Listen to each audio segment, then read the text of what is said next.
اور میری تربیت بھی اس طرح خطوط پہ ہوئی تھی کہ مجھے لگتا تھا کہ میں لڑکا ہی ہوں اور میں لڑکی نہیں ہوں، کیونکہ وہ مجھے مضبوط بنانا چاہتے تھے، اور خود بھی وہ بہت انڈیپینڈنٹ اور ایک آزاد روح تھی وہ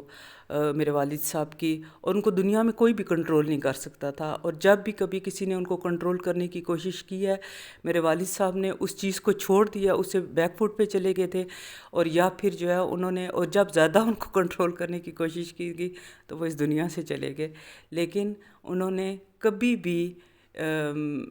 اپنے حالات سے،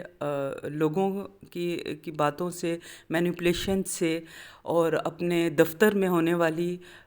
جتنی بھی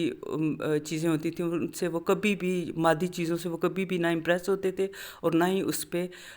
وہ کبھی بکتے تھے۔ مجھے یاد ہے کہ میں اسکول میں تھی اس وقت، چوتھی یا پانچویں میں پڑھتی تھی، تو میرے والد صاحب نے بتایا تھا، وہ پاکستان ٹائمز میں تھے، تو انہوں نے مجھے بتایا تھا اس وقت کہ ٹیکسلا میں کوئی سیمنٹ فیکٹری تھی، اور وہاں کا کوئی جو آنر تھا اس فیکٹری کا، وہ کوئی سیٹھ تھا اور کافی زیادہ وہ امیر انسان تھا، تو اس وقت اس کے کوئی گھپلے تھے اس کے فیکٹری میں، تو اس وقت تو میڈیا اتنا زیادہ نہیں تھا، نہ ٹی وی پہ بھی، پی ٹی وی ہوتا تھا صرف ایک ہمارے پاس، اور اس پہ بھی تھوڑا سا ہی وہ خبروں کا دورانیہ ہوتا تھا، اور باقی بہت ہی لمیٹڈ لوگوں کے پاس ریسورسز تھے جس سے ان کو انفارمیشن ملے، صرف اخبار ہی ایک اہم ذریعہ سمجھا جاتا تھا۔ تو اس وقت اس کا اسکینڈل کافی زیادہ مشہور ہوا تھا، تو میرے والد صاحب بتاتے تھے کہ وہ شخص جو تھا وہ میرے والد صاحب کے پاس ایک بوری روپیوں کی بھر کے لے کے آیا تھا، کیونکہ اس وقت اے ٹی ایم کارڈز وغیرہ نہیں ہوتے تھے، تو اس نے وہ کہا تھا کہ آپ یہ رشوت کے طور پہ لے کے آیا تھا، اور اس نے کہا تھا کہ آپ یہ رکھ لیں، اور میری جو ہے نا اس چیز کو آپ یہیں پہ آپ ختم کر دیں، اور میری سٹوری کو نہیں لگنا چاہیے۔ تو میرے والد صاحب نے کہا تھا کہ میں اس چیز پہ کبھی بھی کمپرومائز نہیں کروں گا، اور انہوں نے اس کو ریجیکٹ کر دیا تھا، اور انہوں نے اس کے اوپر پوری طرح سٹینڈ لیا تھا،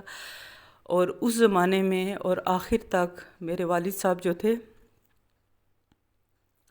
وہ بسوں میں اور ویگنوں میں سفر کرتے تھے، اور جب ان کو یار دوست ان کے کہتے بھی تھے، یا گھر والے ان کو انسسٹ بھی کیا کرتے تھے کہ آپ کبھی ٹیکسی لے لیں یا کبھی آپ اپنے اوپر بھی پیسے لگائیں، تو وہ کبھی بھی اس چیز کو اہمیت نہیں دیتے تھے۔ اپنے ذاتی آرام اور ذاتی خوشی یا ذاتی سائشوں سے بہت بڑھ کر ان کی ایک سوچ تھی، اور ان کی جو سوچ تھی اور ان کے جو مینٹورز تھے وہ فیض احمد فیض تھے، زیڈ ایس لہری تھے، اور جو سید امتیاز وہ تھے، ان کے امتیاز تاج، اور ان لوگوں کے نام جو تھے وہ میں نے بچپن میں اپنے والد صاحب سے باقاعدہ میں نے سنے ہوئے تھے، اور فیض احمد فیض کا میرے والد صاحب بہت ذکر کرتے تھے، بلکہ مجھے یاد آ رہا ہے کہ پاکستان ٹائمز میں تھے، اور اس وقت ان کی ٹرانسفر کے آرڈر آ گئے تھے کہ آپ لاہور شفٹ ہو جائیں، ہم لوگ پنڈی میں رہتے تھے، اور اپنے دادا کے آبائی گھر میں ہی ہم لوگ رہتے تھے، تو ان کو جب کہا گیا کہ آپ لاہور آ جائیں، تو میرے والد صاحب نے اس وقت ان سے کہا تھا کہ میں نہیں آ سکتا، کیونکہ میری بیٹی جو ہے وہ اسکول میں پڑھتی ہے، اور اس کے علاوہ میری والدہ ہیں جن کی دیکھ بھال میں نے کرنی ہوتی ہے، کیونکہ میری دادی تھیں اس وقت اور میں ہی تھی اس وقت، تو انہوں نے کہا کہ میرے لیے آنا مشکل ہے، اور اس وجہ سے پھر انہوں نے اپنے ٹرانسفر کے جو آرڈر تھے وہ رکوا لیے تھے، اور اس وقت مجھے والد صاحب نے بتایا تھا کہ جب وہ اس میٹنگ کے لیے لاہور گئے تھے تو وہاں پہ وہ فیض احمد فیض سے ملے تھے۔ اس کے علاوہ صوفی غلام مصطفیٰ تبسم کے بارے میں نے پہلے بھی ایک رود کوثر میں ویڈیو اپنی شیئر کی تھی،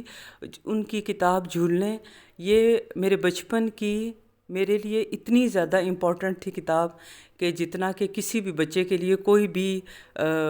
جیسے آج کل کے بچوں کے لیے سینڈریلا یا یہ جو مختلف کارٹون کریکٹرز ہیں وہ ضروری ہے، اسی طرح میرے لیے جھولنے بہت زیادہ اہم ہوتی تھی، اور میرے والد صاحب نے مجھے جھولنے لا کے دی تھی، اور میری یہ میرے اردو کے قاعدوں کے ساتھ یہ والی یہ ضروری ہوتی تھی، اور کبھی اگر میری کتاب پھٹ بھی جاتی تھی اپنی بیگ میں یا کبھی گم بھی جاتی تھی، تو وہ فوراً کوشش کرتے تھے کہ وہ فوراً جو ہے نا اس کو مجھے لا کے دیں، اور یہ کبھی بھی میری آنکھوں سے اوجھل نہیں ہونی چاہیے۔ صوفی غلام مصطفیٰ تبسم کا بھی تعارف میں نے انہیں سے سنا تھا۔ اس کے علاوہ ویورز، جو خاص طور پہ میں پیرنٹس کے لیے بھی یہ بات کروں گی اور اپنے بچوں کے لیے بھی یہ بات کروں گی کہ 5ویں کلاس میں شکوہ جواب شکوہ میرے والد صاحب نے مجھے پڑھا دیا تھا، اور شکوہ جواب شکوہ مجھے اچھی طرح پتہ تھا کہ اس کا کیا مطلب ہے، اور اس میں اللہ تعالیٰ سے علامہ اقبال نے پہلے شکوہ کیا، پھر اس کے بعد ان کو جو جواب ملا ہے۔ تو جو بیسک جو تربیت تھی، اسی طرح کچھ لوگ مجھ سے پوچھتے ہیں کہ آپ کس طرح پڑھ لیتی ہیں اتنی مشکل جو شاعری ہے بابا بلے شاہ کی یا سلطان باہو کی یا جتنے بھی صوفی